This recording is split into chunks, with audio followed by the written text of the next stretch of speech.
శెట్టి గురించి ప్రత్యేకంగా చెప్పాల్సిన అవసరం లేదు. ఈమె కార్తీకదీపం సీరియల్లో మోనిత పాత్రలో చాలా అద్భుతంగా నటించి అందరికీ కూడా బాగా సుపరిచితురాలు అయ్యింది. ఈ పాత్ర ద్వారా అందరి మనసుల్లో నాటుకుపోయింది. తాజాగా సోషల్ మీడియా ఫాలోవర్స్కి షాక్ ఇచ్చింది. కొద్ది రోజులు సోషల్ మీడియాకి దూరం కాబోతున్నాను అంటూ పోస్ట్ పెట్టి అందరినీ ఆశ్చర్యపరిచింది. తాజాగా అందుకున్న సమాచారం ప్రకారం బిగ్ బాస్ సీజన్ 7 నుంచి బయటకు వచ్చిన తర్వాత శోభా శెట్టికి అవకాశాలు ఏమీ రావట్లేదు. పైగా కార్తీకదీపం 2 సీరియల్లో మళ్లీ అవకాశం వస్తుంది అనుకున్నారు, కానీ అవకాశం కూడా చేజారిపోయింది.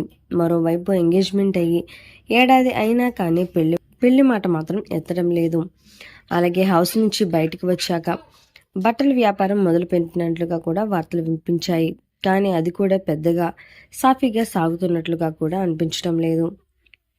ఇలా వరుసగా అనుకున్నది ఏవి సాధించకపోవడంతో కాస్త నిరాశ వ్యక్తం చేసింది. అందుకే ఈమె కాస్త గ్యాప్ తీసుకోవడానికి సోషల్ మీడియాకి కూడా దూరమైనట్లుగా కూడా తెలుస్తోంది. మరి ఈ వీడియో పట్ల మీ అభిప్రాయాన్ని తప్పకుండా కామెంట్స్ ద్వారా తెలియజేయండి. ఇలాంటి లేటెస్ట్ వీడియోస్ కోసం ఇప్పుడే మా ఛానల్ని తప్పకుండా సబ్స్క్రైబ్ చేసుకోండి.